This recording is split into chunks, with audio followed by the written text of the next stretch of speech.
En la creencia religiosa, un exorcismo es la práctica espiritual realizada contra una fuerza maligna utilizando diversos métodos, cuyo fin es expulsar, sacar o apartar a dicho ente demoníaco de la persona que se encuentra poseída por una entidad maligna, quien somete y controla al poseído. A lo largo de la historia, han surgido muchos relatos de posesiones demoníacas que han dejado una marca imborrable en la cultura popular.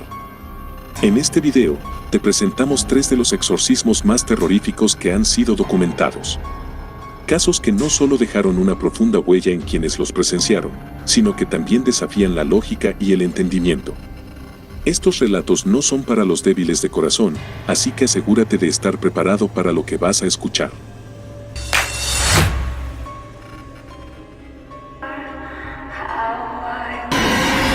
Número 3. Iniciamos esta tenebrosa lista con Marizica Irina Cornici, nacida en el año 1982 en Rumanía, en una familia que enfrentaba muchas dificultades. Desde temprana edad, su vida estuvo marcada por la adversidad y el abandono. Tras la muerte de su madre, Cornici y su hermano fueron enviados a un orfanato. En ese entorno difícil, Marizica creció sin el apoyo y el afecto familiar, lo que posiblemente contribuyó a su vulnerabilidad emocional y mental. A los 23 años, buscando refugio y un propósito, Marizica decidió unirse al monasterio de la Santa Trinidad en Târnacu, una comunidad religiosa ortodoxa en Rumanía. El monasterio, dirigido por el sacerdote Daniel Petru Corogenu, era conocido por su rigor y prácticas devotas. Cornici esperaba encontrar consuelo y paz en su nueva vida monástica. Poco después de su ingreso al monasterio, Marizica comenzó a exhibir comportamientos erráticos y agresivos. Según los informes, tenía episodios de risa incontrolable, irritabilidad y reacciones violentas, lo que preocupó a las monjas y al sacerdote Daniel Petru Corogenu. Estos síntomas podrían haber sido indicativos de una enfermedad mental, pero en lugar de buscar ayuda médica, los miembros del monasterio interpretaron su comportamiento como una señal de posesión demoníaca. Convencido de que Marizica estaba poseída, el sacerdote Daniel Petru Corogenu decidió realizar un exorcismo. Durante 3 días, Cornici fue sometida a un tratamiento brutal e inhumano. Fue atada a una cruz de madera, inmovilizada con sogas y dejada sin comida ni agua. Además, se le colocó una toalla en la boca para evitar que gritara durante los rituales.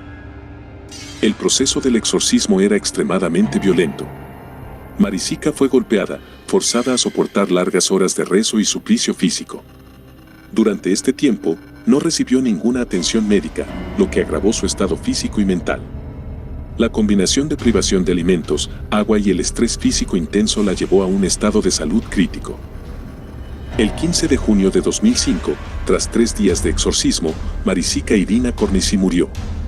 Su cuerpo fue encontrado en un estado alarmante, mostrando signos claros de deshidratación severa, inanición y agotamiento extremo. La autopsia confirmó que murió debido a estas condiciones, además de insuficiencia respiratoria. La muerte de Marizica Irina Cornici generó una fuerte conmoción en Rumanía y en el mundo entero. El caso llevó a un juicio en el que el sacerdote Daniel Petru Corogenu y las 4 monjas involucradas fueron acusados de asesinato. Durante el juicio, se revelaron detalles espeluznantes sobre el tratamiento que recibió Cornici y la falta de intervención médica adecuada. Corogenu fue sentenciado a 14 años de prisión, mientras que las monjas recibieron sentencias de entre 5 y 8 años cada una. El veredicto subrayó la gravedad de los actos cometidos y la negligencia en la atención a una persona vulnerable. Además, el caso puso de manifiesto la necesidad de un equilibrio entre la fe y la atención médica, especialmente en comunidades religiosas extremas. El trágico destino de Marizica Irina Cornici destacó la importancia de proteger los derechos humanos y de implementar una supervisión más estricta en las prácticas religiosas extremas. Hoy en día, el caso de Cornici sigue siendo objeto de investigación y debate en las comunidades religiosas, generando desconcierto y terror hasta en los más escépticos.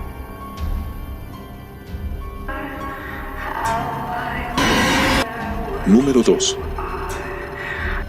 Roland Doe, nombre ficticio para proteger su identidad real, a menudo referido como Robbie Manham, era un adolescente de 14 años, nacido en una familia luterana en Cottage City, Maryland, en la década de 1930. Antes de los eventos que cambiarían su vida, Roland era un niño normal, cercano a su familia y especialmente unido a su tía Harriet, quien compartía con él su interés por el espiritismo y la ouija.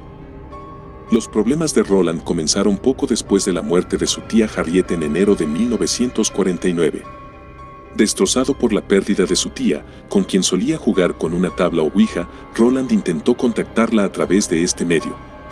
Fue entonces cuando empezaron a ocurrir fenómenos inexplicables en su casa. La familia de Roland comenzó a escuchar ruidos extraños, como rascados y golpes, y presenciaron muebles moviéndose por sí solos. Además, objetos volaban por la habitación y Roland empezaba a comportarse de manera extraña. Roland comenzó a sufrir síntomas cada vez más inquietantes, entraba en trances, hablaba en lenguas desconocidas, mostraba una fuerza sobrehumana y reaccionaba violentamente ante objetos religiosos. Su familia, desesperada, buscó ayuda médica y psiquiátrica, pero no se encontraron explicaciones científicas para sus síntomas. Al no obtener resultados con los médicos, la familia decidió recurrir a la iglesia luterana y luego a la iglesia católica. El primer intento de exorcismo fue realizado por el padre Edward Hughes en un hospital de Georgetown. Durante este exorcismo, Roland supuestamente se liberó de sus ataduras y atacó violentamente al sacerdote, lo que llevó a suspender el ritual. Este incidente aumentó la desesperación de la familia y la sensación de que necesitaban una intervención más intensa. La familia decidió mudarse temporalmente a St. Louis, donde vivían familiares.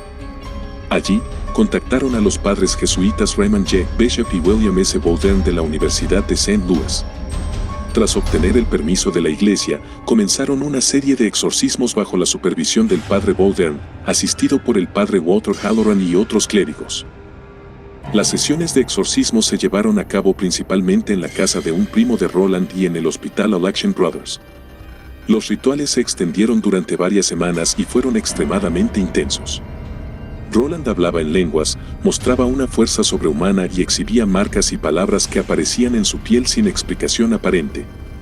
En las grabaciones de audio de las sesiones, se escuchaba a Roland hablando en diferentes lenguas y manifestando diferentes personalidades. El clímax del exorcismo ocurrió el 18 de abril de 1949, justo después de la Pascua. Según los relatos, Roland gritó que Satanás iba a dejar su cuerpo.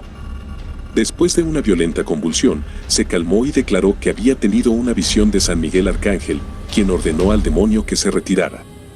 Tras esta visión, Roland fue liberado de sus síntomas y nunca más experimentó los fenómenos paranormales.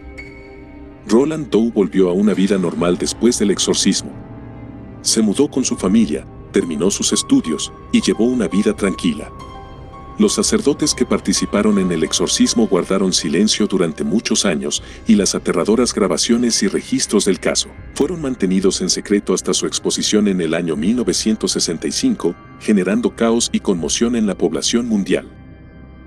El caso de Roland Doe se convirtió en uno de los más documentados de la historia de los exorcismos y fue la base para la novela de William Peter Blatty, El exorcista, publicada en 1971.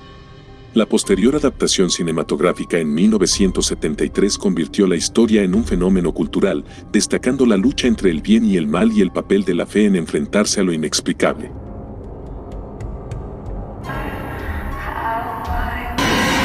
Número 1. Al primer puesto de esta terrorífica lista llega el caso de Anneliese Michel. De apariencia retraída, criada en el seno de una familia católica en Leibnitz, Alemania, Anneliese Michel llevaba una vida aparentemente común hasta los 16 años, cuando un giro oscuro e inesperado revolucionó su existencia, la de ella y la de toda su familia.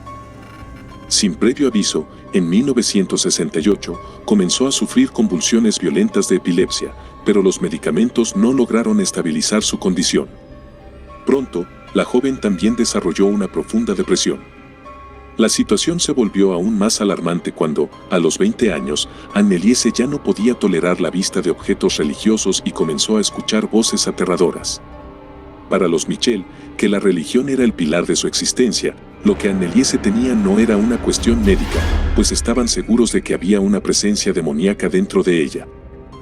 Convencidos de que solo un exorcismo podría salvarla, dieron con los sacerdotes Ernst Dahl y Arnold Rans, quienes ofrecieron las palabras que tanto necesitaban escuchar, Para ellos Anneliese efectivamente estaba poseída y fue entonces cuando comenzaron los exorcismos.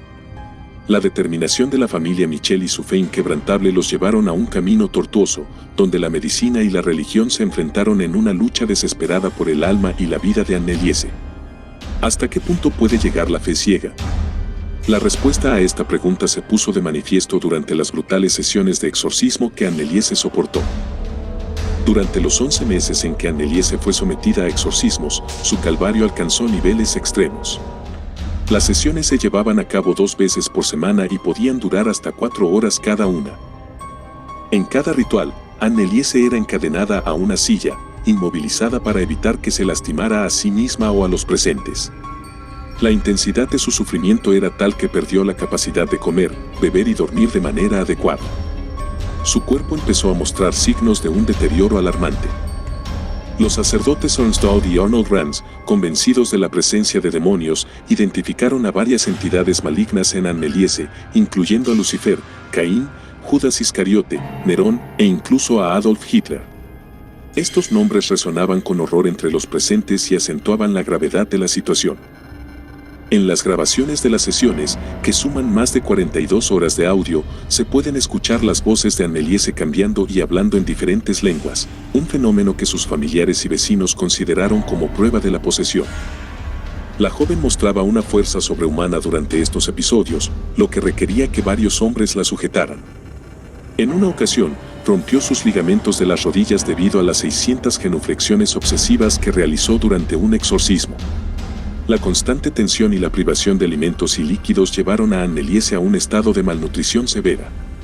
Además, desarrolló neumonía, lo que empeoró su ya frágil condición física.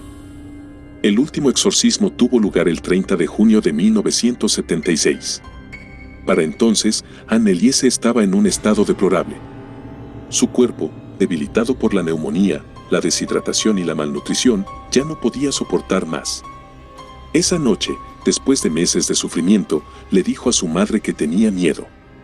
Sus últimas palabras fueron una mezcla de temor y resignación. «Mamá, tengo miedo». Después de 11 meses y 67 sesiones de exorcismo, el cuerpo de Anneliese finalmente no pudo más. Realizada después de su muerte, la autopsia reveló las terribles condiciones en las que había vivido sus últimos días. Anneliese, que pesaba solo 29 kilos al momento de su fallecimiento, murió de desnutrición y deshidratación. Tenía apenas 23 años. La tragedia llevó a un juicio por negligencia que resultó en la condena de los padres de Anneliese y de los sacerdotes Ornstein y Arnold Rans. Sin embargo, los padres no recibieron castigo alguno porque ya habían sufrido lo suficiente, según la justicia alemana, mientras que los sacerdotes fueron sentenciados a 3 años en libertad condicional. Este veredicto dejó muchas preguntas sin responder y continuó alimentando el debate sobre la responsabilidad y la fe. El exorcismo de Anneliese Michel trascendió su tragedia personal y se convirtió en una narrativa popular que alcanzó a millones a través de la cultura mediática. Su historia fue adaptada al cine en la película de 2005, El exorcismo de Emily Rose. Aunque la película se tomó libertades artísticas, presentó al mundo uno de los casos reales más aterradores documentados hasta ese momento.